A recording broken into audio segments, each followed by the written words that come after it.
नमस्कार मंडळी, स्वागत आहे तुमचं प्रियंकाच्या होम किचनमध्ये. आज आपण बघणार आहोत भरपूर अशी चविष्ट आणि छान अशी झटपट होणारी रेसिपी, ती म्हणजे पालक पराठा. सकाळच्या नाश्त्याला आणि मुलांच्या डब्याला देण्यासाठी अतिशय उत्तम असा पर्याय. आणि पालकामध्ये खूप जास्त प्रमाणात आयर्न असतं आणि भरपूर सारे पोषक तत्व असतात, जे आपल्याला सकाळच्या घाईमध्ये खूप छान अशी ऊर्जा देऊन जातात. चला तर मग रेसिपीला सुरुवात करूया. पालक छान स्वच्छ धुवून घ्यायचा आहे. त्यामध्ये 3 हिरव्या मिरच्या, 4 ते 5 लसणाच्या पाकळ्या घालायच्या. थोडंसं पाणी घालायचं आहे. झाकण ठेवायचं आहे आणि एक 5 मिनिटानंतर आपण झाकण लगेचच काढून गॅस बंद करायचा आहे. तुम्ही बघू शकता या ठिकाणी पालक छान असा ब्लॅंच झालेला आहे. पालकाचा हिरवागार रंग टिकवून ठेवण्यासाठी हे खूप जास्त फायदेशीर टिप आहे.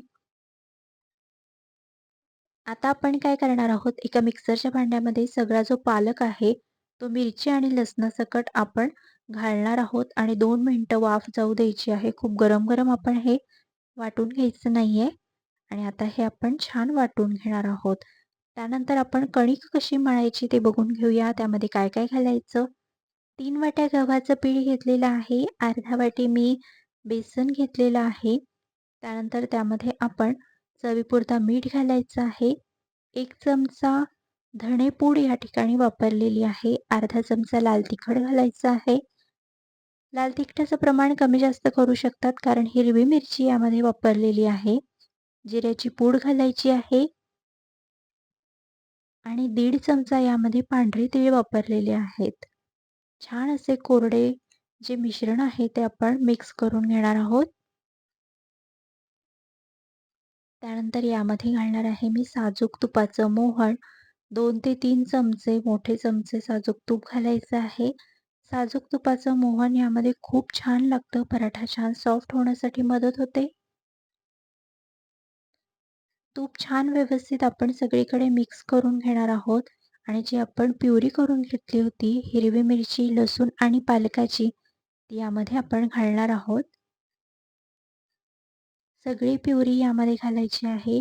प्युरी करत असताना पाण्याचं प्रमाण जे आहे ना, ते अतिशय कमी ठेवा, नाहीतर मग काय होतं, खूप जास्त प्रमाणात ते पातळ होतं आणि खूप पीठही यामध्ये बसतं. थोडं-थोडं करून यामध्ये आपण प्युरी घालायची आहे आणि हे मिक्स करून घ्यायचं आहे. तुम्ही बघू शकता या ठिकाणी छान असा गोळा मळून तयार झालेला आहे. त्यातून एक छोटासा बॉलच्या साइजचा एक गोळा आपण काढून घेणार आहोत. पिठामध्ये याला आपण बुडवून घ्यायचं आहे आणि छान असा याचा पराठा लाटून घेणार आहोत. कणिक मळत असताना फार तेलाचा वापर मी केलेला नाहीये. फक्त तुपाचं मोहन घातलंय आणि कणिक मळून झाल्यानंतर तेलाचा नुसता थोडासा हात लावायचा आहे. तुम्ही बघू शकताय पराठा लाटून झालेला आहे. तवा छान गरम करायचा आणि मग पराठा यावर घालायचा आहे. एक साईड आपली छान भाजली गेली, की आपण पराठा जो आहे तो पलटून घ्यायचा. दुसरी साईडसुद्धा आपण थोडीशी भाजून घ्यायची आहे. तूप घालायचं आहे वरून थोडंसं आणि पराठा आपण छान असा भाजून घेणार आहोत. या पद्धतीने मी सगळे पराठे करून घेतलेले आहेत. तुम्ही हे चटणीसोबत किंवा लोणच्यासोबत खाऊ शकता. दह्यासोबत खूप छान लागतात. रेसिपी आवडली असल्यास रेसिपीला लाईक करा, कमेंट करा, शेअर करा. लवकरच भेटू नवीन रेसिपीसोबत. तोपर्यंत खा, प्या आणि मजा करा. आणि हो, चॅनलला सबस्क्राईब मात्र नक्की करा. बाय.